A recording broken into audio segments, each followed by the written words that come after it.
اپنے ملک کے لیے برکتیں تو مانگیں۔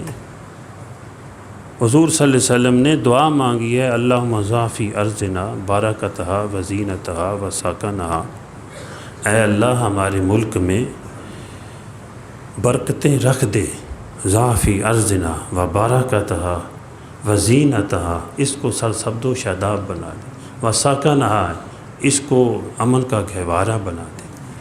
تو یہ مصلی پہ ہوگا، یہ ہمیں چیز حاصل ہوگی یہاں مصلی پہ قرآن پاک پڑھنے سے۔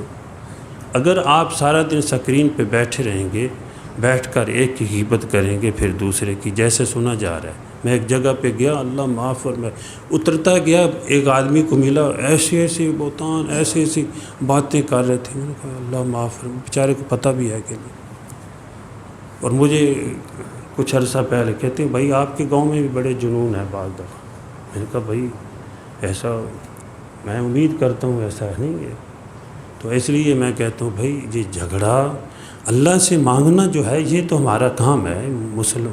مسلمان جو ہے اللہ سے مانگے، اللہ پاک خوش ہوتے ہیں کہ اپنے بلادری کے لیے مانگو، اپنے علاقے کے لیے مانگو۔ بھائی ہم تو جب اللہ ہمیں توفیق دیتا ہے اپنے گاؤں کے لیے، علاقے کے لیے مانگتا ہوں، یا اللہ پورے علاقے پہ رحم فرما دے، پورے ملک پہ رحم۔ یہی زبان علانی ہے، دل کی توجہ ہو، اے اللہ پوری دنیا کے مسلمانوں پہ رحم فرما دے، پوری دنیا کے کافروں کو ہدایت نصیب فرما، توجہ کے ساتھ۔ بعض دفعہ ایسا بھی ہوتا ہے دعا آدمی کر رہا ہوتا ہے، دیکھ رہا کہیں اور ہوتا ہے، ہاتھوں کی طرف آدمی کوشش کرے، ہاتھوں کی طرف دیکھ کر اللہ سے مانگے۔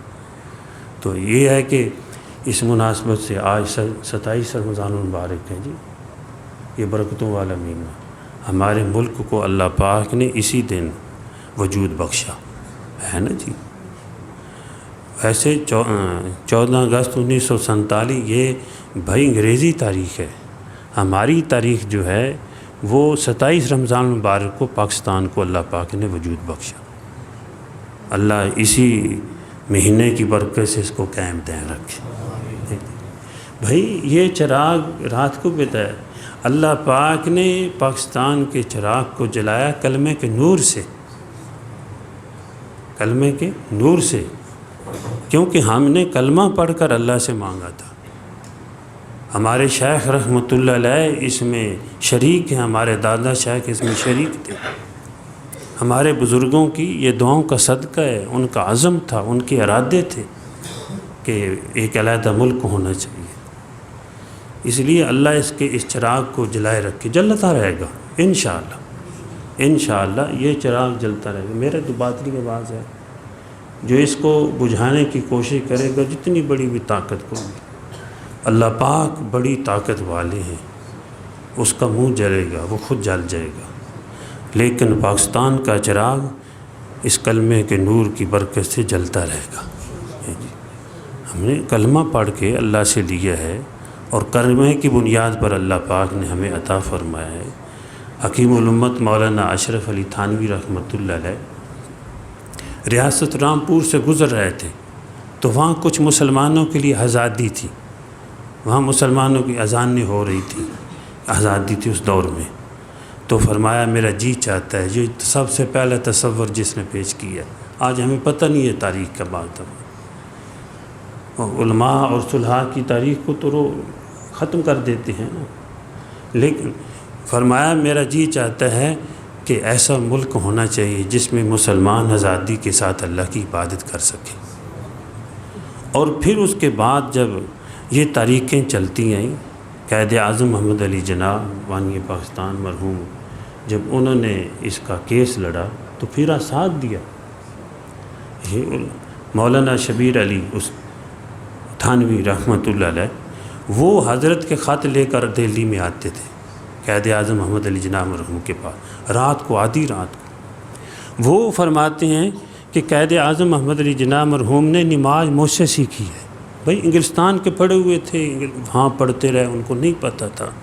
جب علماء کی صحبت میں آئے، ساتھ چلے، احساس پیدا ہوا، کوٹ بھی اتار دیا، ٹائی بھی اتار دی، ہے کہ نہیں، پتلون بھی اتر گئی، سر پہ ٹوپی آ گئی، اور پھر وہ شیروانی آ گئی، نیچے پاجامہ آ گیا، ہے نا ایسا؟ بھائی ایسا ہے نا، حالانکہ ان کی پہلی تصویر ہوئی ہیں۔ تو یہ ان پہ ایک تبدیلی آئی، اور پھر انہوں نے نماز سیکھی۔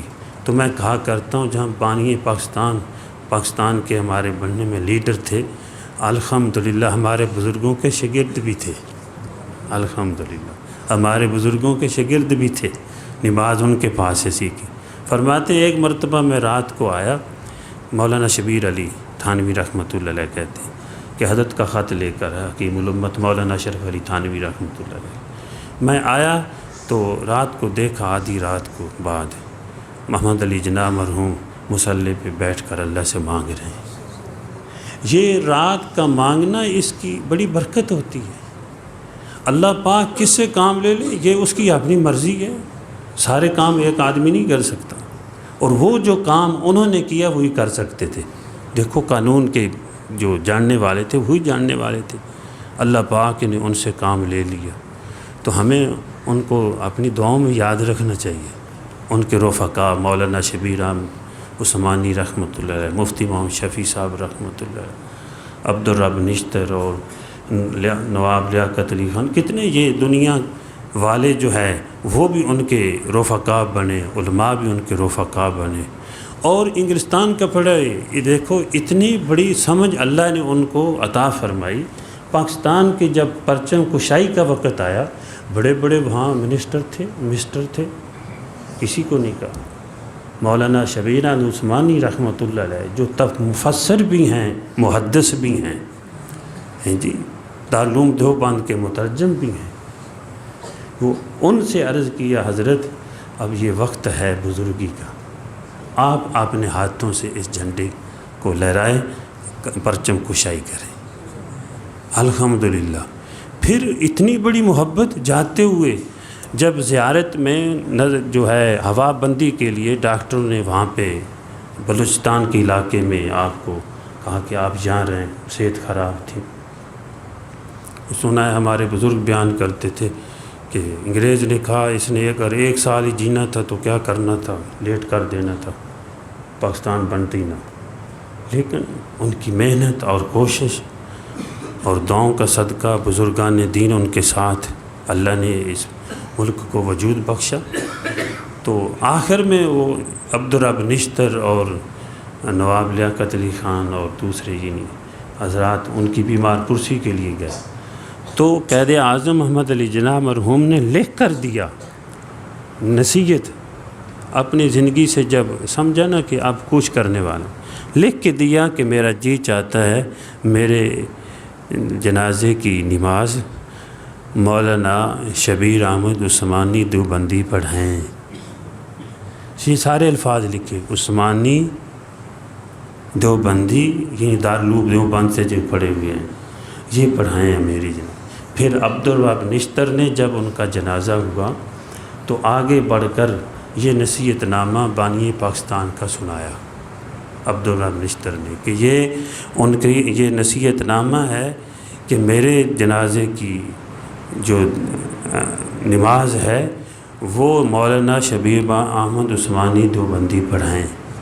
تو مولانا شبیر احمد عثمانی رحمۃ اللہ آگے بڑھے، انہوں نے ان کے جنازہ کی جو نماز ہے وہ پڑھائی۔ تو بھائی ہمارے بزرگ کہتے ہیں جب ہمیں وہ چارپائی بھی دے کے گئے ہیں، اپنی آخری وقت میں ہمیں چارپائی دے کے گئے ہیں، جنازہ ہمیں دے کے گئے ہیں، تو ہمیں اپنی دعاؤں میں یاد رکھنا چاہیے کہ نہیں؟ اور جو کوئی غلط خیالات رکھتے ہیں وہ بھائی ان کے اپنے ہیں، کوئی ایسی ویسی بات کرتے ہیں ان کے بارے میں کہ وہ الحمدللہ علماء کی جب جو گروہ میں آئے وہ سمجھ گئے دین کیا ہے، اور پھر آخری وقت میں یہ التجا، یہ آخرت کے یعنی آدمی اس وقت بات کرتا ہے جب آخرت کی فکر ہو کہ میری آخرت بن جائے، جب کہتا ہے فلاں نیک آدمی میرا جنازہ پڑھائے۔ یہ 2 مقام ہوتے ہیں، ایک ہوتا ہے جب کہ کسی کا نکاح کا وقت ہوتا ہے، اس کا جی چاہتا ہے میرا استاد میرا فلاں نیک آدمی جو ہے وہ میرا نکاح پڑھائے۔ یہ ایک زندگی کی ابتدا ہوتی ہے، ایک انتہا ہوتی ہے، وہ تو اخلاص سے بھری ہوتی ہے، کہ آخری وقت میں میرا جنازہ وہ پڑھا دے، مجھے امید ہے کہ اللہ میری قبر کو منور کر دے گا۔ تو اللہ جل جلالہ جتنے بھی لوگ اس پاکستان کے بڑھنے میں شامل تھے، جنہوں نے دعائیں کی، کسی صورت سے بھی اللہ سب کی بخشش فرمائے، سب کو جنت الفردوس نصیب فرمائے، اللہ سب کے درجات کو بلند کرے، اور کبھی کبھی دعاؤں میں یاد رکھا کریں، انشاءاللہ فائدہ ہوگا، اس ملک کی برکتیں حاصل ہوں گی۔ وہ شور شرابے اٹھ رہے ہیں، یہ چلتے رہتے ہیں، لیکن دین کا کام انشاءاللہ یہ ہوگا۔ پاکستان کا مطلب کیا؟ لا الہ الا اللہ محمد الرسول اللہ وما علینا۔